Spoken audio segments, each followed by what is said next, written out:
Hi hello welcome to Telugu రాజ్యం. నేను మీ సంతోష్. రాష్ట్రం 30 ఏళ్ళు వెనక్కి వెళ్ళింది. గత ప్రభుత్వంతో పోలిస్తే మేము చాలా మంచిగా బెటర్గా వర్క్ చేస్తున్నామని చెప్పేసి డిప్యూటీ సీఎం పవన్ కళ్యాణ్ గారు సంచలన వ్యాఖ్యలు అయితే చేశారు. ఈ విషయం పైన మన ముందు మాట్లాడడానికి కేఎస్ ప్రసాద్ గారు ఉన్నారు. నమస్తే సార్. నమస్తే అండి. సార్, 30 ఏళ్ళు రాష్ట్రం వెనక్కి వెళ్ళింది అని చెప్పేసి డిప్యూటీ సీఎం పవన్ కళ్యాణ్ గారు సంచలన వ్యాఖ్యలు వేశారు. అసలు దీనివల్ల ఏంటి సార్? సార్ ఒకటి గుర్తుంచుకోండి, ఇది ప్రజాస్వామ్యం. ఒక్కొక్కరికి 5 సంవత్సరాలు మ్యాండేట్ ఇస్తారు మమ్మల్ని ఉద్ధరించండి అని. ఇది బ్యూటీ ఆఫ్ డెమోక్రసీలో గత 5 సంవత్సరాలు ఆయన ఏం పని చేశాడో వీళ్ళకి అనవసరం, వీళ్ళు ఏం పని చేశారు అన్నది ఇంకా అనవసరం. వీళ్ళకున్న ఎజెండాతో ఒక స్టేట్ని ఏ ప్రాస్పరిటీలో డ్రైవ్ చేయడానికి వీళ్ళ దగ్గర డ్రైవింగ్ ఫ్యాక్టర్స్ కావాలి.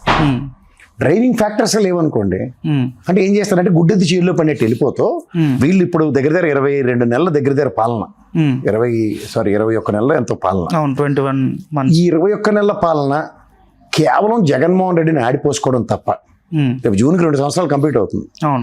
జగన్మోహన్ రెడ్డిని ఆడిపోసుకోవడం తప్ప వేరే కార్యక్రమమే లేదు.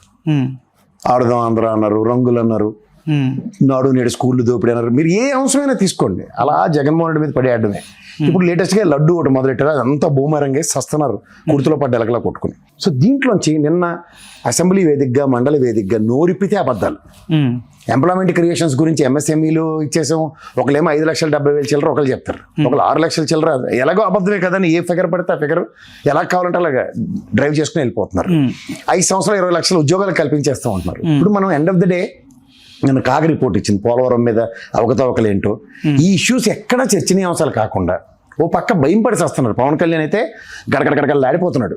ఎందుకు ఇన్నాళ్ళు జగన్మోహన్ రెడ్డి విషయంలో ఆడుకుంటూ ఇప్పుడు ఏమవుతున్నాయంటే మెల్లిగా గత ప్రభుత్వం జగన్మోహన్ రెడ్డి అనే అంశాన్ని మెల్లిగా పక్క తీసేసాడు.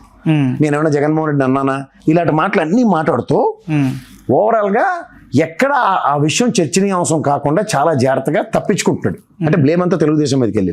అంటే ఎందుకు సార్? తర్వాత జరిగే ఉపద్రవం ఎవరి వల్ల అవుతుంది? వీళ్ళ వల్ల అవుతుంది అనుకుంటారా? మీరు చెప్పిన దాంట్లోనే ఇంతకుముందు ఏమనేటోళ్ళు అంటే జగన్మోహన్ రెడ్డి ప్రభుత్వం అనేటోళ్ళు, కానీ ఇప్పుడు గత ప్రభుత్వం అంటున్నా. సో ఆ డిఫరెన్స్ గమనించండి. ఫస్ట్ పెద్దానికి పేరెత్తే దగ్గర పేరు ఎలా డైల్యూట్ అవుతుందంటే, అవును ఇప్పుడు 30 ఏళ్ళు వెనక్కి వెళ్ళడానికి ఏం చేసి ఉంటాడు ఆయన? ప్రాక్టికల్గా మాడదాం మనం. ఇప్పుడు ఏదైనా మనం చిన్నప్పటి నుంచి మీరు నేను వింటున్న మాట ఏంటి? భారతదేశం అంటే అభివృద్ధి చెందుతూ ఉన్న దేశం, డెవలపింగ్ కంట్రీ అనేదే కదా. సో డెవలపింగ్ కంట్రీ ఇంకా వెనక్కి ఎక్కడ తీసుకెళ్ళగలుగుతారు? కొన్ని ముందుకెళ్ళడానికి 10 అడుగులు ఏం చేశారో చెప్పమంటే, స్కూల్ పరివర్తన చూసాం మనం, సచివాలయ వ్యవస్థ త్రూగా రెవెన్యూ వ్యవస్థ ఎలా పనిచేసిందో చూసాం. ఇవన్నీ అద్భుతాలు కనబడిన తర్వాత కూడా ఇంకా దబాయించుకుని వెళ్ళిపోతే, అండ్ ఫ్యాక్ట్స్ 72% పోలవరం కట్టామన్న దగ్గర అంత డ్యామేజ్ జరిగిందో, డయాఫ్రమ్ వాల్ ఎలా డ్యామేజ్ అయిందో, ఇవన్నీ పవర్ పాయింట్ ప్రెజెంటేషన్స్తో డెమాన్స్ట్రేషన్తో జగన్మోహన్ రెడ్డి ఇలా అబద్ధాలను ప్రజలకు పరిచయం చేసి వదిలేశాడు. కానీ మళ్ళీ వీళ్ళకి భగవంతుడు ఇచ్చిన సువర్ణ అవకాశంలో 124, ఈయనకేమో 21 స్ట్రైకింగ్ రేట్ రాగానే ఆ అబద్ధాలను మళ్ళీ నిజం చేసే కార్యక్రమం మీద ప్రజల్లో మళ్ళీ పెనట్రేట్ చేయడానికి విశ్వ ప్రయత్నం జరుగుతుంది. అంటే తాను కూడా తెలిస్తే దయ్యం కూడా తెలుస్తుంది అన్నట్టు, ఏ లడ్డు విషయంలో బూమెరాంగ్ చేద్దామని ఎంత ప్రయత్నించినా లాస్ట్కి ఏం జరుగుతుందో చూసుకోమనండి. సో ఈ విషయాలన్నీ దృష్టిలో పెట్టుకుని 30 ఏళ్ళు వెనక్కి వెళ్ళిపోయింది. స్టాండర్డ్ డైలాగ్ ఎస్ఓపి అంటాం మేము, స్టాండర్డ్ ఆపరేటింగ్ ప్రొసీజర్ ఏదైతే ఉంటుందో అలా వచ్చిన కాడి నుంచి ఇదే డైలాగ్ స్టాండర్డ్గా మెయింటైన్ చేసుకుంటూ వాళ్ళు ఈ 20 నెలల పైచీలుగా కాలక్షేపం చేసుకుంటూ వచ్చారు. నిన్న అసెంబ్లీ కంక్లూజన్ రిమార్క్స్లో కూడా పవన్ కళ్యాణ్ గారు అదే మాట మాట్లాడి కాలక్షేపం కార్యక్రమం నిన్నటితో కట్టెను దిగిపోయింది కాబట్టి మళ్ళీ అసెంబ్లీ సమావేశాల దాకా బయటకు వచ్చి ఏది పడితే అది. ఇప్పుడు వాళ్ళ కార్యకర్తలకు పిలిచి సమావేశం పెట్టుకున్నా వాళ్ళకి ఏదో పునరుత్తేజం తెచ్చుకొచ్చే కార్యక్రమం ఏదైనా పెట్టుకుంటాడు, ఏదో మాడతారు అన్న దగ్గర కూడా అక్కడ కూడా అవ్యాసమే జగన్మోహన్ రెడ్డిని ఆడిపోసుకునే కార్యక్రమమే. సో ఇది ఏం కొత్తతనం కాదు, ఆయన దగ్గర కొత్త సబ్జెక్ట్ ఉండదు. నిన్న చూశారు కదా అసెంబ్లీలో 15,45,788 రూపాయలు చదవడానికి, 7,800 చదవడానికి ఎన్ని దీర్ఘాలు పెట్టుకున్నాడో చూశారు కదా. ఒక అంకెలు చదవడం రాదు. 2 స్థానాలు 100, 10, 100 కామా, 1000, 10,000 కామా, 1,00,000, 10,00,000 కామా, తర్వాత 1,00,00,000, 10 కోట్లు కామా, తర్వాత 100 కోట్లు అంటే 3 సున్నాలతో ఇవన్నీ మనం చేసుకుని చిన్నప్పటి నుంచి చదువుకుని ఆ చదువు కూడా లేనప్పుడు ఏం మాడుతున్నాడు? పైపచ్చు అక్కడ అసెంబ్లీ వేదికగా ఒకరినొకరు పొగుడుకుంటూ కాలక్షేపం చేశారు. ఇంకా లాస్ట్కి జగన్మోహన్ రెడ్డిని ఆడిపోసుకుంటూ కంక్లూజన్ చేసి వెళ్ళిపోయారు. ఇప్పుడు చూడండి సినిమా ఎలా ఉంటుంది, స్టార్టింగ్లో హీరో 4 జూయిట్లు, చిన్న చిన్న ఫైట్ల తర్వాత ఫైనల్లో ఏం చేస్తారు, క్లైమాక్స్ విలన్తో యుద్ధం, విలను చంపేయడం, జైలుకి పంపించడమే కదా. అది వీళ్ళ వల్ల ఎలాగో కాదు. వీళ్ళ దృష్టిలో జగన్మోహన్ రెడ్డి విలను, ఎందుకంటే ప్రజల హీరో వీళ్ళకి ప్రజాస్వామ్యంలో నిజంగా నచ్చట్లేదు. మీరు అది గమనిస్తున్నారా? ప్రజాస్వామ్యంలో ప్రజలు ఇప్పుడు ఉదాహరణకి చంద్రబాబు గారు వాళ్ళ ముఖ్యమంత్రి, ప్రజల హీరో అయినా 5 సంవత్సరాల క్రితం జగన్మోహన్ రెడ్డి గారిని ఎన్నుకున్నా, ఆయన హీరో. అవును. ఈయన ఎప్పుడు ఎన్నుకోలేదు కాబట్టి ఆ కడుపుమంటుంటుంది. ఓకే. మీరు ఇది గమనిస్తున్నారా? అని చేత సెకండ్ హీరో కిందో లేకపోతే గెస్ట్ రోలో ప్లే చేసుకుంటూ పాలిటిక్స్ లో ప్లే చేసేవాడికి వాల్యూ ఆఫ్ హీరోస్ తెలీదు, చూసి నేర్చుకునే సామర్థ్యం కూడా లేదు. అంచేత జగన్మోహన్ రెడ్డి గారిని లేకపోతే రేపు పొద్దున్న చంద్రబాబు నాయుడు గారిని మాట్లాడినా ఇందులో ఆశ్చర్యం ఉండదు. అతనికి ఎలాగో చేతకంతానం వల్ల మాట్లాడుతున్నాడు అన్నది ఎస్టాబ్లిష్ అవుతుంది. అండ్ అంటే జగన్మోహన్ రెడ్డి గారు చేసిందే మేము చెప్తున్నాం అని చెప్పేసి అంటున్నారు సార్. అది ఏం చేశాడో చెప్పమంటాం కదా మనం. ప్రధానికి నాడు నేడు స్కూళ్ళు, లేదా స్కూల్కి వెళ్ళి అమ్మఒడికి తల్లికి వందనం అని పేరు పెట్టారు, నిజమే. అది అక్కడి నుంచి డెరైవ్ అయిందే కదా. మేము తల్లికి వందనం అందరి పిల్లలకి ఇచ్చే కార్యక్రమం తెరలేపాం. ఇది చెప్తే సరిపోద్ది కదా.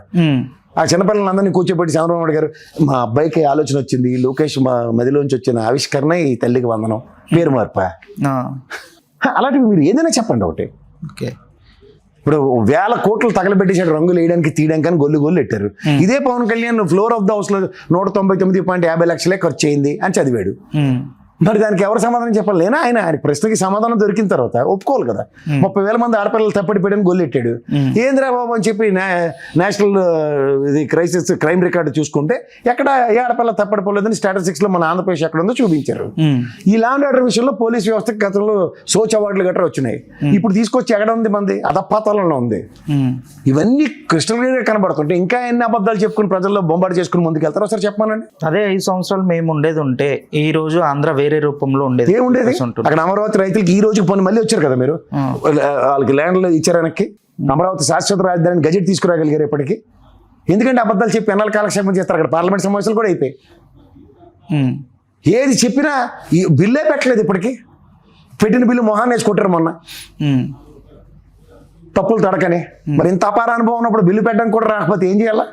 టెక్నికల్ ఇష్యూస్ని అడ్రస్ చేయరా? 2014 నుంచి అమరావతిని డిక్లేర్ చేయమంటే ఏమన్నా లాజిక్ ఉంది దాంట్లో? సంవత్సరం పాటు ఇక్కడ ఓటుకు నోటు కేసు దొరికిదాకా అక్కడికి వెళ్ళలేదు కదా. అవును. వెళ్ళని పీరియడ్ ఎవడన్నా అమరావతి రాజధానిని డిక్లేర్ చేస్తారా? మరి అప్పుడు దానికి శ్రీకృష్ణ కమిటీ ఇవన్నీ దేనికి? శివరామకృష్ణ కమిషన్, శ్రీకృష్ణ కమిషన్ ఇవన్నీ కదా విభజనకి రాజధాని నిర్ణయించడానికి. మధ్యలో అమరావతి సంబంధించిన విషయంలో నారాయణ గారి సొంత పెత్తనమే కదా. అది నారాయణ గారి కళ్ళ సౌజం. అది కేంద్ర ప్రభుత్వం మేము ఎందుకు యాక్సెప్ట్ చేయాలా? ఈ విషయం ఆడమంటే అందరికీ బాధ వచ్చేస్తుంది. రైతులు త్యాగాలు ఇవన్నీ మాకు అంతులే కానీ జయప్రద కథలు చెప్తున్నారు అందరూ. త్యాగాలు చేసిన దానికి వాళ్ళకి ప్రతిఫలంగా ఏమి ఇచ్చారు అది చెప్పమంటే ఈ ప్రభుత్వం దగ్గర ఆన్సర్ లేదు. ఆ సిఆర్డి అధికారులతో నారాయణ గారు తొల్ల గసిరేస్తున్నారు వాళ్ళు రైతుల్ని. ఏంది ఇది? అవమానాలు మీరు చేసి మా మీద పడి ఇస్తే మేం చేయగలుగుతాం? ఇప్పుడు అది ఎందుకు చెప్పాల్సి వచ్చింది సార్ 30 ఏళ్ళు వెనక్కి వెళ్ళింది అని విషయం లేక. అంటే ఇప్పుడు మీరు క్లాస్లో అమ్మ ఇంటికి రాగానే మీకు మార్కులు ఎందుకు తక్కువ వచ్చాయని తిడుతున్నప్పుడు చిన్నపిల్లలు ఏంటి చెప్తాడు? అన్నయ్య చూడమ్మా స్కూల్కి వెళ్లకుండా ఇవాళ క్లాస్ బంక్ కొట్టేటట్టు నాకు మాస్టర్ గారు చెప్పారని టాపిక్ ని డైవర్ట్ చేసే కదా అమ్మకి అన్ని చడీలు చెప్తాడు. ఈడు అచ్చానే పచ్చపోసని వాళ్ళ అన్న తప్పునే కదా పిల్లల దగ్గర ఇంట్లోనూ స్కూల్లో కూడా అంతే కదా. అదే చైల్డిష్ మెంటాలిటీ వాళ్ళ దగ్గర క్యారీ అవుతుంది. ఒక అబద్ధాన్ని ఒక వేదిక క్రియేట్ చేసుకుని అక్కడి నుంచి ప్రజల్లోకి ఎక్కిద్దాం, ఇంజెక్ట్ చేద్దాం అని విశ్వ ప్రయత్నం జరుగుతుంది. 20 నెలల పైచిలుక అదే పనిలో ఉన్నారు. అంటే ఈ మాట మీద ఇప్పుడున్న వాళ్ళు ఏం రియాక్ట్ గారంటారు? ఏం చేస్తారండి? ఇప్పుడు వాళ్ళ దగ్గర మీడియా హౌస్లు ఉన్నాయి. ఆ తప్పెల ఛానల్ పెట్టుకుని బాకాలు ఊది చచ్చిపోతున్నారు. వీళ్ళు అసెంబ్లీ వేదికగా వీళ్ళు వెళ్ళట్లేదు. వాళ్ళు అక్కడ ఏకపత్రాభినయాలు చేస్తున్నారు ఒక్కొక్కరు. ఇప్పుడు రైతుల సమస్యల మీద ఎమ్మెల్యేలు అడుగుతున్నారు. ఎవరో దాకా ఎందుకు? నేను చూడండి అసెంబ్లీ వేదికగా 3 పిల్లలు కానండి 3వ పిల్లడికి 25,000 ఇన్సెంటివ్ ఇస్తామని చెప్పారు చంద్రబాబు నాయుడు గారు. వెంటనే ఆ కడప ఎమ్మెల్యే గారు మాధవ్ గారు నిజంగా బంగారు తల్లి ఆవిడ ఎంత చక్కగా చెప్పిందండి. ఫ్లోర్ ఆఫ్ ద హౌస్ లో మీకేం పోయింది సార్ కనీమని చెప్తున్నారు. దైనందిన జీవితంలో ఎక్కువ మంది పిల్లలు ఉన్న వాళ్ళు ఎంత సంఘర్షణ అనుభవిస్తున్నారో, వాళ్ళు పట్టెడు అన్నం పెట్టలేక చదివించలేక ఎంత సతమతం అవుతుంటే ఇవాళ స్కూల్లో పిల్లల్ని జాయిన్ చేయడానికి ఎంత ఖర్చు అవుతుందండి? మీరు ఇవాళ తల్లికి వందనమో లేదా గతంలో అమ్మఒడి అంటే ఓ పిల్లడికి ఇస్తే రెండో పిల్లలు ఎలా పని చేయాలో ఏం చేయాలో అన్నది కార్యాచరణ మీద తల్లిదండ్రులు ఉన్నారు. కానీ ఏ పిల్లల్ని స్కూల్కి పంపించారండి? మన ఎడ్యుకేషన్ సిస్టమ్ అప్లిఫ్ట్మెంట్ కోసం ఏం చేస్తున్నావు చెప్పరు. ప్రజా పరిరక్షణ కోసం ఆరోగ్య వ్యవస్థకి ప్రభుత్వం పెడుతున్న గవర్నమెంట్ మెడికల్ కాలేజీని మెడికల్ హాస్పిటల్ని తీసేసి ప్రైవేటీకరించేస్తాం అంటే సామాన్యుల స్థితిగతుల ప్రభావం ఎలా ఉంటుందండి? ఒక బేసిక్ ఇన్ఫ్రాస్ట్రక్చర్స్ ప్రభుత్వం పరంగా చేయవలసింది. ఇన్ఫ్రాస్ట్రక్చర్కి పెద్ద పెట్టేస్తానని సంపద సృష్టిస్తాను, నన్ను మించిన ఇన్ఫ్రాస్ట్రక్చర్ డెవలప్మెంట్ ఎవరు చేయలేరని చంద్రబాబు గారు అబద్ధాలు చెప్పుకుని వచ్చి వాస్తవానికి ఒక్కటి కూడా చేయకపోతుంటే మరి ప్రజలు ప్రశ్నించి ఏం చేస్తారు? నేను కూడా కాదు, ఆవిడే చక్కగా ప్రశ్నించింది. ఆవిడ కడప ఎమ్మెల్యే గారు సమాధానం చెప్పమనండి దానికి. అరే 145 కోట్ల పైచిలకి జనాభా లెక్కలెడితే తెలుస్తాయి. 145 కోట్ల ప్రజలకి ఇవాళ దైనందిన జీవితం దిగజారిపోయి ఉండి మనం ఎప్పటి నుంచో అభివృద్ధి చెందుతూ ఉన్న దేశం కింద ఉన్న దగ్గర ఇంకా జనాభా పెంచితే ఒకానొక సందర్భంలో చైనా ప్రజల్ని నియంత్రించడానికి ఇంటికి ఒకనే పిల్లని కానీ మిగిలిన వాళ్ళకి మాకు ఇన్సెంటివ్స్ ఇవన్నీ వాళ్ళు చెప్పారు.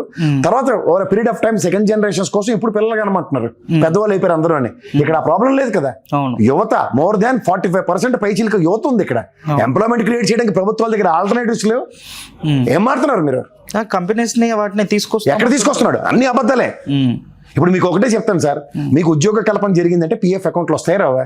వస్తాయి. పిఎఫ్ అకౌంట్లు రండి చెక్ చేద్దాం. ఆర్ఓసీకి వెళ్దాం మీరు నేను. ఆంధ్రప్రదేశ్లో రిజిస్టర్ అయిన కంపెనీలు ఓపెన్ చేసి కొట్టండి మీ గూగుల్లో. కొత్తగా రిజిస్టర్ అయిన కంపెనీలు ఎగ్జిక్యూషన్ కావాలి కదా, ఏవి ఉన్నాయి చెప్పమనండి. మూలధనం ఎంత పెట్టుకుని వచ్చారో 99 పైసలకి ఇచ్చేసారు ల్యాండ్ అన్నారు. టీసీఎస్ కూడా కొబ్బరికాయన కొట్టాడు వచ్చి